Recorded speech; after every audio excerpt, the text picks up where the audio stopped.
नमस्कार विद्यार्थी मित्रांनो, स्पंदन अकॅडमी या शैक्षणिक चॅनलमध्ये आपणा सर्वांचं मनःपूर्वक स्वागत.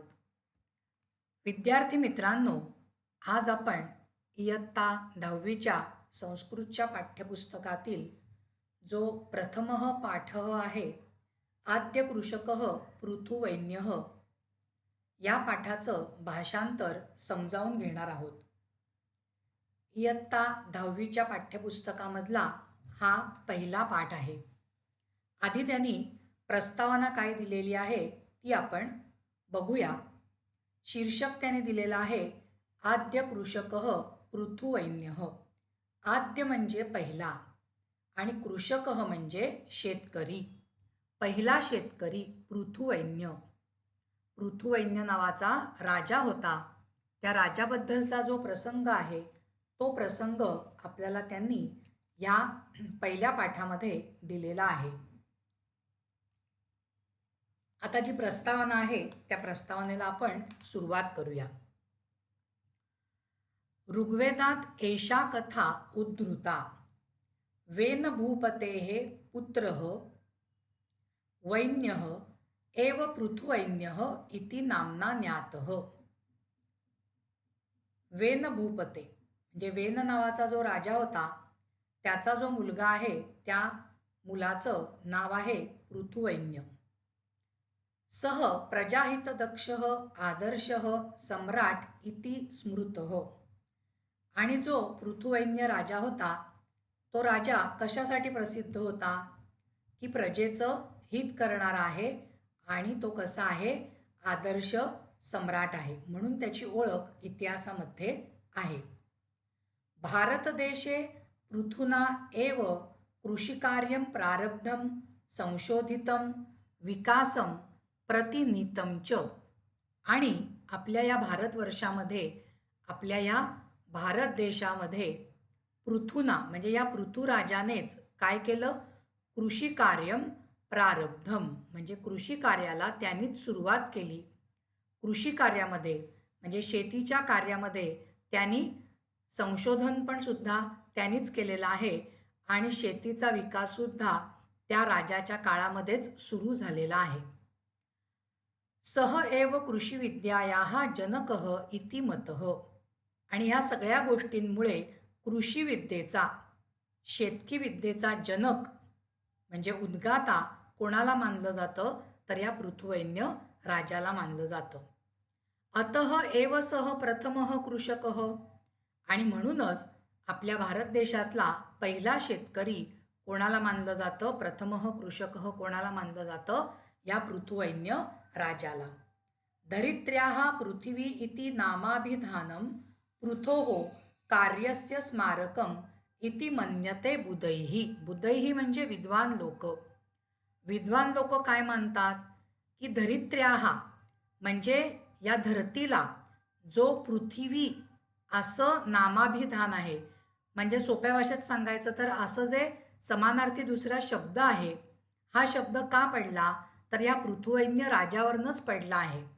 त्या राजाच्या कार्याचं स्मारक किंवा त्या राजाच्या कार्याची आठवण म्हणून आपण धरित्रीला, धरणीला पृथ्वी असा समानार्थी शब्द वापरतो, असं जाणकार लोकांचं, विद्वान लोकांचं मत आहे. प्रस्तावना कळली आहे विद्यार्थी मित्रांनो तुम्हाला? काय सांगितलेलं आहे? आपल्या संस्कृतमध्ये 4 महत्त्वाचे जे वेद आहेत, ऋग्वेद, यजुर्वेद, अथर्ववेद आणि सामवेद, त्याच्यामधला ऋग्वेद नावाचा जो ग्रंथ आहे त्या ऋग्वेद नावाच्या ग्रंथामध्ये ही कथा आलेली आहे. आणि या कथेमध्ये त्यांनी काय सांगितलेलं आहे की आपल्या भारत देशामध्ये कृषी कार्याची, शेतीला सुरुवात कधी झाली, कोणी केली तर त्या पृथुवैन्य राजाने केली असं सांगितलेलं आहे. त्याबद्दलचा जो एक प्रसंग आहे तो प्रसंग आपल्याला या पाठामध्ये बघायचा आहे. आता आपण प्रत्यक्ष पाठाला सुरुवात करूया. डाव्या हाताला तुम्हाला चित्र दिसतंय बघा. बैल आहेत 2 आणि राजा त्या बैलांना घेऊन ती जी जमीन आहे ती नांगरताना दिसतोय बघा. आपण आता भाषांतराला सुरुवात करूया. भूपालः पृथुवैन्यः नामधरायां प्रथमः अभिषिक्त सम्राट. त्याने पहिल्या वाक्यामध्ये काय सांगितलेलं आहे की भूपाल म्हणजे काय, राजा पृथुवैन्य म्हणजे धरायाम पृथ्वीवरचा प्रथमः अभिषिक्त सम्राट, पहिला अभिषिक्त सम्राट होता. कोण होता? पहिला अभिषिक्त सम्राट. आता या ठिकाणी विद्यार्थी मित्रांनो, तुम्हाला एका गोष्टीची फोड करून देते. अभिषिक्त सम्राट, अभिषिक्त म्हणजे कोण, कसा, की ज्याच्यावरती अतिशय शास्त्रोक्त पद्धतीने राज्याभिषेक झालेला आहे असा सम्राट. आणि लक्षात घ्या, राजा आणि सम्राट या दोन शब्दांमध्ये सूक्ष्म भेद आहे. राजा म्हणजे कोण, की जो फक्त स्वतःच्या राज्याचा स्वामी आहे, स्वतःच्या राज्याचा अधिपती आहे, त्याला म्हणायचं राजा. पण सम्राट कोणाला म्हणायचं लक्षात घ्या, अशी काही राज्य ज्याच्या अधिपत्याखाली आहेत, म्हणजे थोडक्यात अशा काही राज्यांचा जो अधिपती आहे त्याला म्हणायचं सम्राट. तुमच्या हा सूक्ष्म जो भेद आहे तो लक्षात आलेला आहे राजा आणि सम्राट या शब्दामधला. पुढे त्यांनी काय म्हटलंय बघा, की प्रयाग क्षेत्रे पृथुनृपस्य राजधानी आसीत. प्रयाग क्षेत्र हे जे ठिकाण आहे, या ठिकाणी या पृथुराजाची काय होती, राजधानी होती. या ठिकाणी बघा आसीत हे रूप आलेलं आहे, अस धातूचं रूप आहे, लंग लकाराचं रूप आलेलं आहे, होती. लक्षात येत आहे. राज्याभिषेक समये चारणाः पृथुनृपस्य स्तुतिम गातुम उत्सुकाः.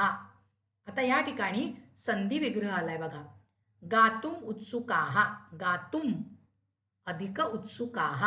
आणि हे गातुम हा जो शब्द आहे तो विद्यार्थी मित्रांनो काय येईल, तुमंत अव्यय येईल.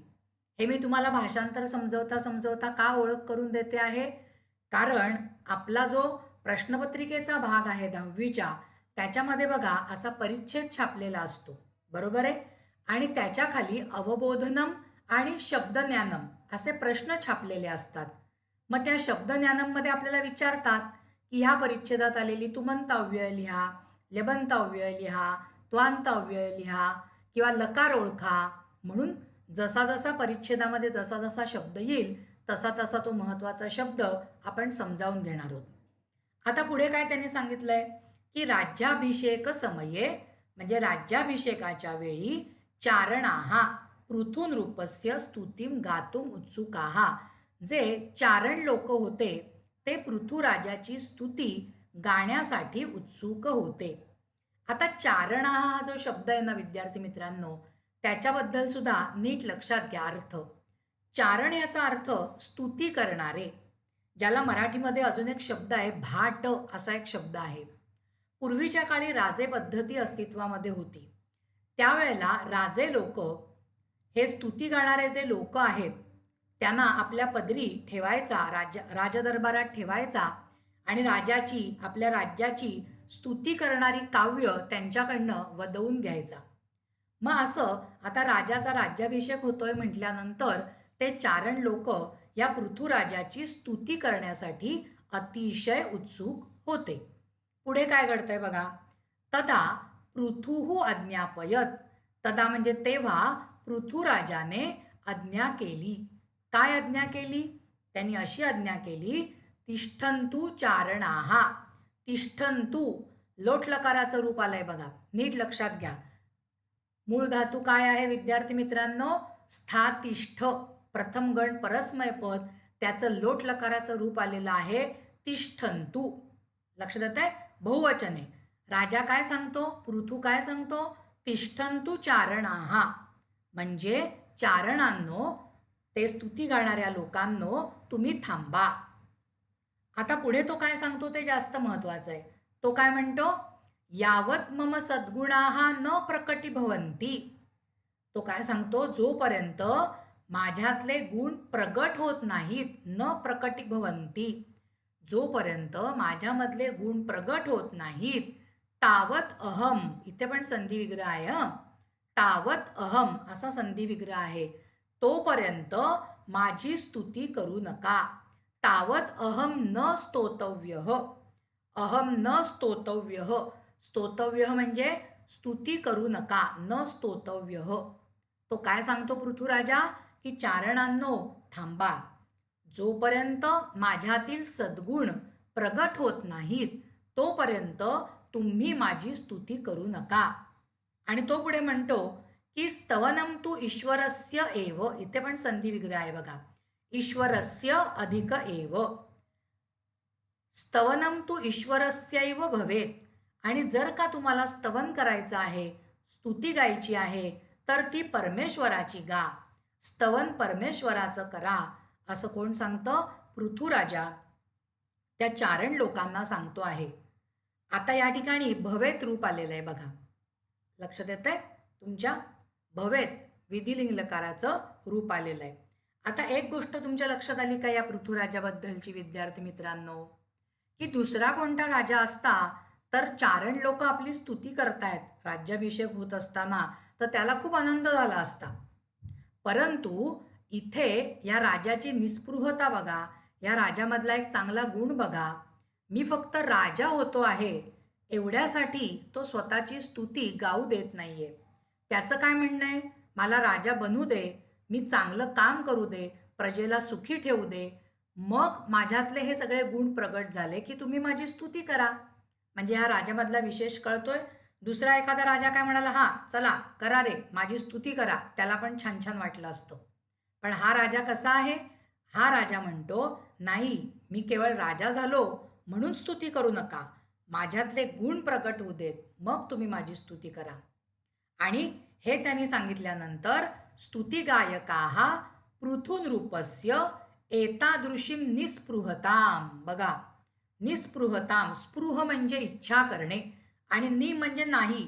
म्हणजे ते स्तुती गायक जे होते, चारण लोक जे होते, ते पृथ्वीराजाची एतादृशीम म्हणजे अशा प्रकारची, निस्पृहता म्हणजे एखाद्या गोष्टीची इच्छा नाही धरत येतो, त्याला इच्छा नाही आहे की सगळ्यांनी माझा उदो उदो करा, माझी स्तुती करा.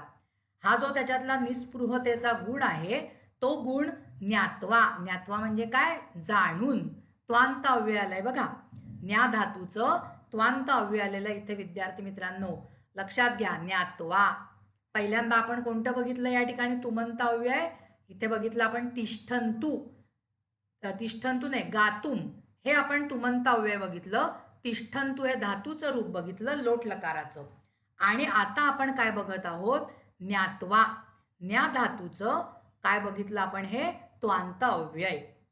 स्तुती गायकाः पृथून रूपस्य एतादृशीं निस्पृहतां ज्ञात्वा प्रसन्नाः अभवन. स्तुती गायक पृथ्वीराजाची अशा प्रकारची निस्पृहता जाणून प्रसन्न झाले. अभवन, लंग लकार, मूळ धातू भूभव. लक्षात येत आहे विद्यार्थी मित्रांनो? पुढच्या परिच्छेदाकडे जाऊया. एकदा पृथ्वीराजः स्वराज्ये भ्रमणम अकरोत. एकदा तो पृथ्वीराजा राजा बनल्यानंतर स्वतःच्या स्वराज्यामध्ये, स्वतःच्या राज्यामध्ये भ्रमणासाठी निघाला, भ्रमणासाठी गेला. अकरोत, इथे पण लंगलकाराचं रूप आलेलं आहे कृ धातूचं. आता बघा, तुम्ही सुद्धा लहानपणी गोष्टी वाचल्या असाल छोट्या छोट्या, त्याच्यामध्ये असायचं बघा की राजा जो आहे तो वेषांतर करून भटकायला निघाला. मग कधी तो बैराग्याचा वेश घ्यायचा, कधी साधूचा वेश घ्यायचा, कधी शेतकऱ्याचा वेश घेणार, बरोबर आहे, कधी म्हाताऱ्याचा वेश घेणार, कधी एखाद्या याचकाचा वेश घेणार आणि राज्यामध्ये फिरणार. म्हणजे राज्याची हाल हवाल त्याला कळायची. आता हा जो पृथ्वीराजा आहे, हा राजा बनल्यानंतर आपल्या राज्यामध्ये फेरफटका मारायला निघाला. आणि मग त्याला काय दिसतं बघा फेरफटका मारताना? भ्रमण समये तेन दृष्टम. त्याला काय दिसतं? भ्रमणाच्या वेळी त्याने पाहिले. काय पाहिले? यत प्रजाः अतीव कृशाः अशक्ताः च. इथे संधी विग्रह आहे बघा विद्यार्थी मित्रांनो, अशक्ताः अधिक च. लक्षात येत आहे? भ्रमणाच्या वेळी त्याने पाहिले. काय पाहिले? की आपली प्रजा अतीव, अतीव म्हणजे काय? पुष्कळ किंवा खूप खूप कृश झालेली आहे आणि अशक्त झालेली आहे. म्हणजेच ती अतिशय हडकुळी झालेली आहे आणि अतिशय दुबळी झालेली आहे. पुढे अजून काय दिसतंय त्याला प्रजेबद्दल? ताहा प्रजाहा पशुवत जीवंती. इथे पण संधी विग्रह आहे. आणि ती प्रजा पशुसारखं जीवन जगत आहे. आपल्या प्रजेला पशुची उपमा दिली गेलेली आहे.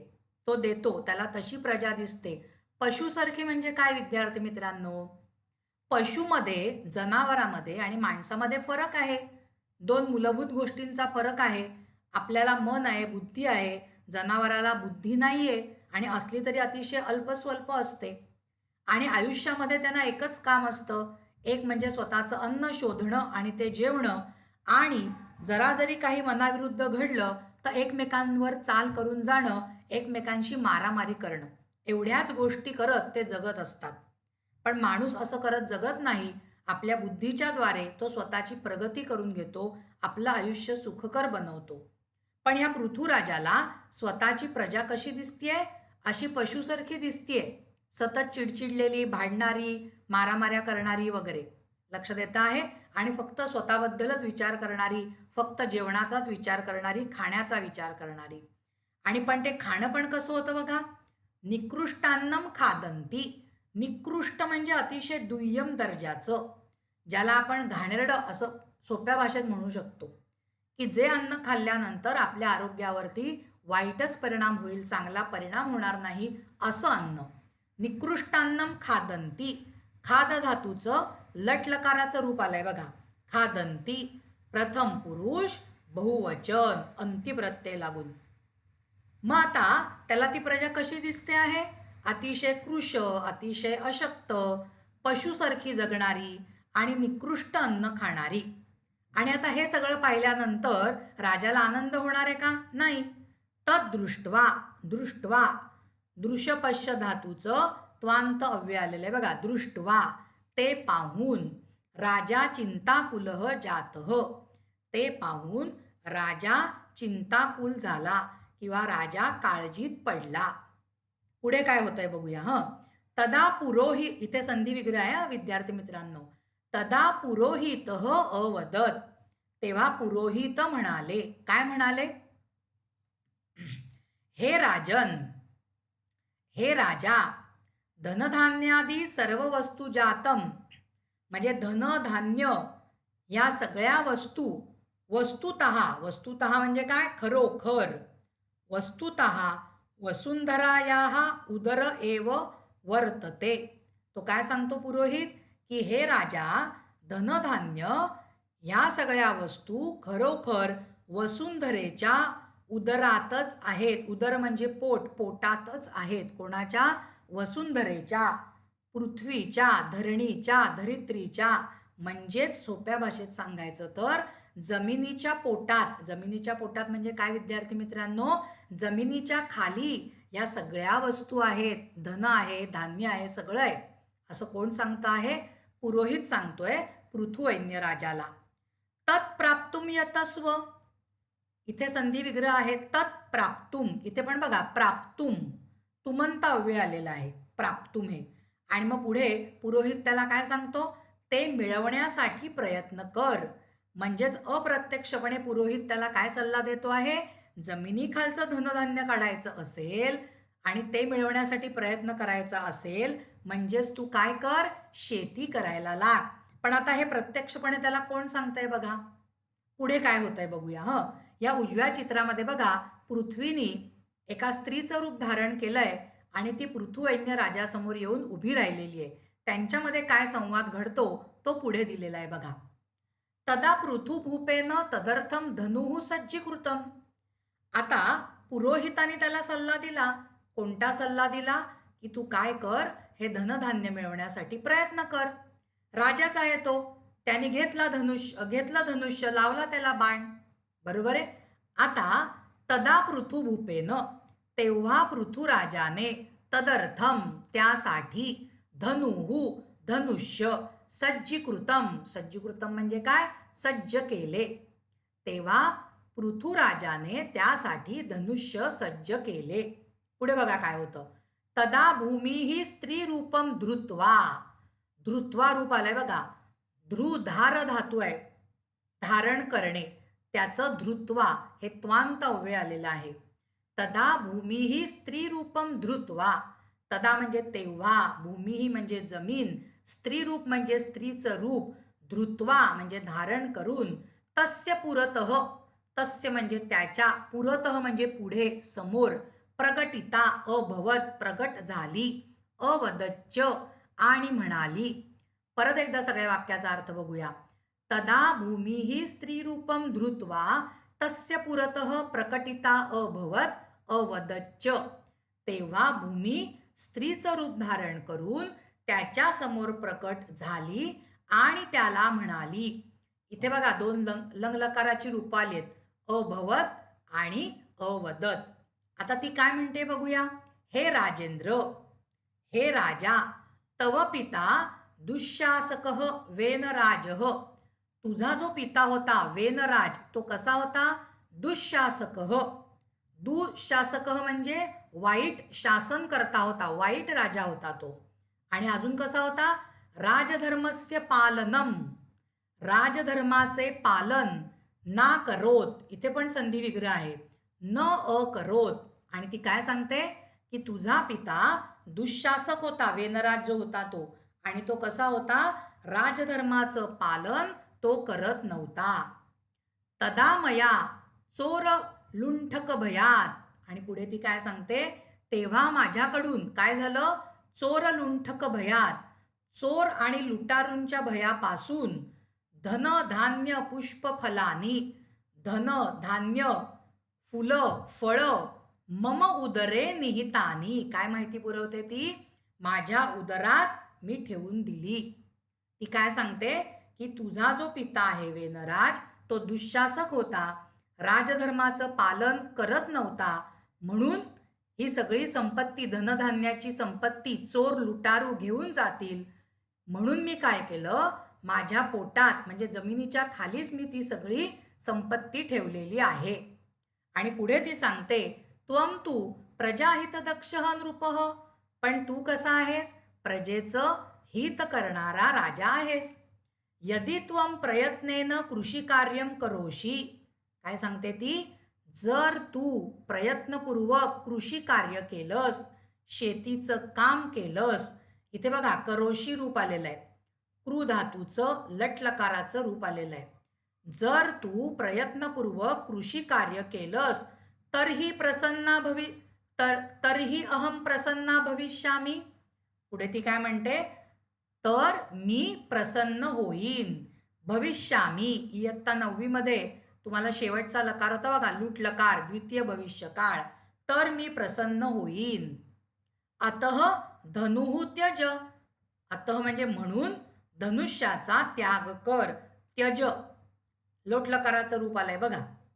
आणि ती पुढे काय सांगते त्याला. खनित्राणी म्हणजे खणण्याची हत्यारं, हलान म्हणजे हल, नांगर, कुद्दालकानी म्हणजे कुदळ, आणि लवित्राणी म्हणजे विळे वगैरे असतात ना शेतीची कामं करण्याचे, ही सगळी अवजारं. काय सांगते ती. खनित्राणी हलान कुद्दालकानी लवित्राणी च हस्ते गृहीत्वा. इथे पण त्वांतव्य आलाय बघा. गृहीत्वा प्रजाजनैः सह कृषी कार्यम कुरु. ती काय सांगते. खणण्याची हत्यारं, त्याच्यानंतर हल म्हणजे नांगर, कुदळ, त्याच्यानंतर विळे, हे सगळं घेऊन प्रजाजनांबरोबर तू कृषी कार्य कर, असा ती सल्ला देते. म्हणजे थोडक्यात ती काय सांगते भूमी की राजा, अरे धनुष्य बाणाचा आत्ता इथे उपयोग नाहीये. तुला जर का हे सगळं माझ्या उदरात, माझ्या पोटात, जमिनीखाली असलेलं धान्य वरती आणायचं असेल तर तुला काय करावं लागेल. शेतीची अवजारं घेऊन तुला शेती करावी लागेल. तुझ्या प्रजाजनांबरोबर, तुझ्या प्रजेबरोबर तुला शेती करावी लागेल. मग आता या स्त्रीरूपधारी भूमीने इतका छान सल्ला दिल्यानंतर राजा पुढे काय करतोय बघूया. भूमातुः उपदेशम मनसी निधाय. निधाय रूप आलंय बघा. निधाय लबंत अव्यय आहे. भूमातेचा उपदेश मनात ठेवून, मनसी सप्तमीचं रूप आलेलं आहे, मनात ठेवून. पृथुवैन्यः नदीनां मार्गम अवरुद्ध्य. पृथुवैन्य नदींचा मार्ग अडवून, अवरुद्ध्य हे सुद्धा लेबंत अव्यय आलेलं आहे. नदींचा मार्ग अडवून. कृषी कार्यार्थम जलस्य उपयोगम अकरोत. कृषी कार्यासाठी, शेतीच्या कामासाठी जलस्य उपयोगम पाण्याचा उपयोग करतो. अकरोत लंगलकाराचं रूप आलेलं आहे क्रू धातूचं. भूमातेचा उपदेश मनात ठेवून पृथुवैन्य नदींचा मार्ग अडवून कृषी कार्यासाठी पाण्याचा उपयोग करतो. लक्षात येतंय ना अर्थ तुमच्या विद्यार्थी मित्रांनो? पुढे बघा तो काय करतो. वृष्टी संचयम कृत्वा, इथे पण बघा कृ धातूचं कृत्वा हे त्वांत अव्यय आलेलं आहे. वृष्टी जलसंचयम, वृष्टी म्हणजे पावसाचं जे पाणी पडतं त्या पाण्याचा संचय करून जलव्यवस्थापनम अकरोत, जलाचं व्यवस्थापन सुद्धा करतो. म्हणजे तुमच्या एक लक्षात येत आहे का विद्यार्थी मित्रांनो, आपले जे वेद आहेत ते अनेक हजार वर्षापूर्वी लिहिले गेलेले आहेत. त्याच्याही आधी झालेला हा राजा आहे. म्हणजे तेव्हा आपल्या भारत देशामध्ये हे सगळं प्रगत तंत्रज्ञान होतं. त्यांनी ते पाणी अडवलं, जलव्यवस्थापन केलं, म्हणजे आता आपण जे पाटबंधारे वगैरे म्हणतो, लक्षात येत आहे, अशा पद्धतीचं काम त्या पृथ्वीराजाने सुद्धा केलेलं होतं. पुढे त्यांनी काय म्हटलंय बघा. भूमीम उर्वरतमाम, उर्वरतमाम म्हणजे काय की भूमीला त्यांनी सुपीक केलं. लक्षात येत आहे. भूमीम उर्वरतमाम कर्तुम प्रायतत, आणि जमिनीला सुपीक करण्यासाठी त्यांनी प्रयत्न केला. प्रायतत प्रयत्न केला, कर्तुम म्हणजे करण्यासाठी. तदनंतरम तस्मिन क्षेत्रे, तदनंतरम त्यानंतर त्या क्षेत्रात म्हणजे त्या शेतामध्ये जनाहा धान्य बीजानी अवपन, लोकांनी धान्य पेरले. अवपन म्हणजे पेरणे, पेरले, लंग लकाराचं रूप आलेलं आहे. लक्षात येत आहे. मूळ धातू आहे वप, त्याचं लंग लकाराचं रूप आलंय अवपन, पेरणे, पेरले. पुढे तो काय करतो बघा. सह नैकेभ्य वृक्षेभ्य विविध प्रकारकाणाम बीजानाम संकलनम चयनम, काय काय करतोय बघा तो नैकेभ्य वृक्षेभ्य म्हणजे अनेक प्रकारच्या झाडांचे काय करतोय. विविध प्रकारकाणाम बीजानाम म्हणजे त्यांनी अनेक प्रकारच्या झाडांचे काय केलं, बीज जी आहेत ती संकलित केली म्हणजे गोळा केली. चयनम, ती सगळी गोळा केली, संकलन केलं त्याचं. संकलनम चयनम च परिश्रमेण अकरोत, त्यांनी अनेक झाडांची सगळी बीज बी बियाणं गोळा केली, संकलन केली. लक्षात येत आहे, त्याची निवड केली. नंतर त्यांनी काय केलं. अनंतरम बीजानाम संस्करणम कृत्वा, इथे पण परत बघा कृ धातूचं काय आलेलं आहे, त्वांत अव्यय आलेलं आहे. त्यांच्यावरती संस्करणम केलं म्हणजे काय केलं, प्रक्रिया केली त्या बीजावरती. आणि मग त्याचं काय केलं, वपनम म्हणजे मग ती पेरली. नाहीतर अशी दुकानात गेलो आणि बी बियाणांच्या पिशव्या आणल्या, चला आपण जमिनीमध्ये टाकूया, असं बी बियाणं उगवत नाही. धान्य असं नाही उगवत. त्याच्यावरती प्रक्रिया करावी लागते, निवड करावी लागते, आणि मग ज्याच्यामधनं व्यवस्थित धान्य उगवेल अशा बियांची पेरणी करावी लागते. आणि हे सगळं काम अतिशय प्रयत्नपूर्वक मेहनतीने आपल्या प्रजेचं सहाय्य घेऊन पृथुवैन्य राजाने अतिशय उत्कृष्ट पद्धतीने केलं. म्हणजे आता बी बियाणं पेरून झालेलं आहे. मग पुढची पायरी काय घडते बघा. पर्जन्यानंतरम म्हणजे पाऊस पडल्यानंतर बीजेभ्य अंकुराहा उद्भूताहा, काय झालं, पाऊस पडल्यानंतर त्या बीजामधून अंकुर उद्भवले म्हणजे अंकुर फुटले त्या बीजांना. लक्षात येत आहे. म्हणजे आता हळूहळू काय झालेलं आहे, ते धान्य फोफावायला किंवा ते धान्य जे आहे ते शेतामध्ये उगवायला सुरुवात झालेली आहे. आणि पुढे काय होत आहे शेवटी बघा. धान्य लाभेन, धान्य लाभामुळे सर्वे प्रजाजनाहा, सगळे प्रजाजन म्हणजे राज्यातली सगळी लोक, संतुष्टाहा च अभवन, अतिशय संतुष्ट झाली, आनंदी झाली, समाधानी झाली. अभवन, अभवन परत कोणतं रूप आलेलं आहे, लंग लकाराचं रूप आलेलं आहे. म्हणजे त्या प्रजेला जो काही एक प्रकारचा आपण म्हणतो सेटबॅक बसला होता, किंवा त्या प्रजेजवळ जी कमी होती, अन्नधान्य नव्हतं पोटभर खायला, त्याच्यामुळे सतत भांडण तंटे होत होते. आणि माणसाचं लक्षात घ्या विद्यार्थी मित्रांनो, पोट भरलेलं असेल तर माणसाची चिडचिड होत नाही, माणूस दुसऱ्या गोष्टी चांगल्या पद्धतीने करण्यासाठी प्रेरित होतो. पण आपण उपाशी असू तर आपल्याला कोणतीही गोष्ट सुचणार नाही. पण आता भरपूर धान्य मिळाल्यामुळे काय झालं, त्या राज्यातील प्रजा अतिशय संतुष्ट झाली. एषः कल्याणकारी नृपः, हा कल्याणकारी राजा, कल्याण करणारा, लोकांचं कल्याण करणारा राजा, पृथिव्यां प्रशासने, पृथ्वीवरच्या प्रशासनामध्ये अग्रणी, अग्रणी म्हणजे आद्य, पहिला, जनसेवाव्रती म्हणजे लोकांची सेवा करणारा, च अभवत, अभवत म्हणजे झाला. सगळ्या वाक्याचा परत अर्थ बघा. हा कल्याणकारी राजा पृथ्वीवरच्या प्रशासनामध्ये अग्रणी आणि जनसेवाव्रती राजा होऊन गेला. इथे पण बघा, अभवत हे रूप आलेलं आहे. हे रूप सुद्धा लंगलकाराचं आलेलं आहे. म्हणजे विद्यार्थी मित्रांनो, थोडक्यात या पाठामधनं पृथुवैन्य राजाची वैशिष्ट्य कळतात आणि आपल्या भारत देशामध्ये पहिल्यांदा कृषी कार्याला सुरुवात या पृथुवैन्य राजाने केली, ही सुद्धा माहिती आपल्याला या पाठामधनं मिळते. पाठामधले महत्त्वाचे शब्द आहेत त्यांच्याबद्दलचं सुद्धा जे काही समजावणं आहे ते आपण करून घेतलेलं आहे.